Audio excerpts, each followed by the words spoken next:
Cardano's 550mm night bridge hacked, ADA rises 8% on hard fork. A bridge tied to Cardano's ecosystem lost roughly 515 million night tokens in an exploit this week, according to a report from CryptoSlate. The scale of the loss would normally drag a network's token lower. ADA did the opposite, rising about 8% over the same window as attention shifted to a separate event, the activation of Cardano's Van Rossem hard fork. The split reaction is the story here. A security failure and a price rally landed in the same news cycle, and the market treated them as unrelated. The exploit and what was drained. The reported loss centers on Night, the token associated with Midnight, a privacy-focused sidechain in the Cardano orbit. Bridges move assets between separate chains by locking tokens on one side and issuing a representation on the other.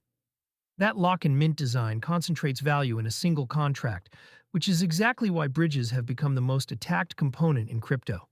At the time of writing, the fuller accounting of the 515 million night figure, including how much of it converted to realized value for the attacker, was still developing. Token counts and dollar values often diverge sharply in these events, since a large nominal supply can carry a small unit price. Readers should treat the headline token number as the reported figure, not a confirmed dollar loss. Bridge exploits have followed a consistent pattern across the year. Cardano itself was in the news days earlier when a separate on-chain bridge connecting Cardano and BNB chain was drained, an incident Cardano founder Charles Hoskinson tied to a broader warning about AI-accelerated attacks. Two bridge failures.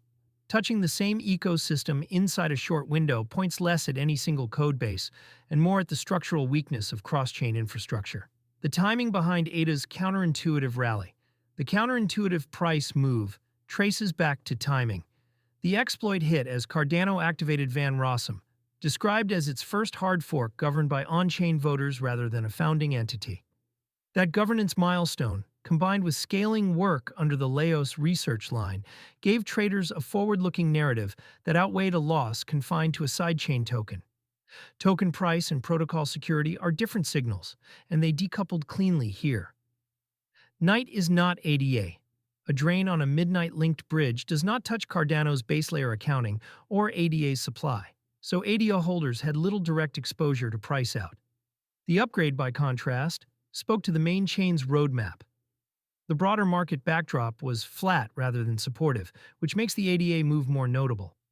As of July 22, 2026, Bitcoin traded near $65,127, down 0.6% on the day, with Ether around 119,127 and the Fear and Greed Index sitting at 39, in fear territory. ADA's 8% gain ran against that cautious tone, suggesting the rally was Cardano-specific rather than a rising tide effect. The recurring bridge problem. For anyone moving assets across chains, the lesson repeats. Bridges ask users to trust a smart contract holding pooled funds, and that trust has been broken more often than almost any other design in the space. Self-custody of your keys protects the assets in your own wallet, but it does nothing for tokens you have committed to a bridge contract, where the counterparty is code you did not write and cannot audit in real time. That distinction matters for how people think about risk. Holding a token directly, spending from your own wallet, and bridging that token to another chain are three different risk profiles. The night loss sat entirely in the third bucket. Cardano's price strength sat in the first. None of this makes the exploit minor for those exposed to night. It does explain why ADA's chart barely registered the event. A governance upgrade the whole network can see beat a bridge loss most ADA holders never touched.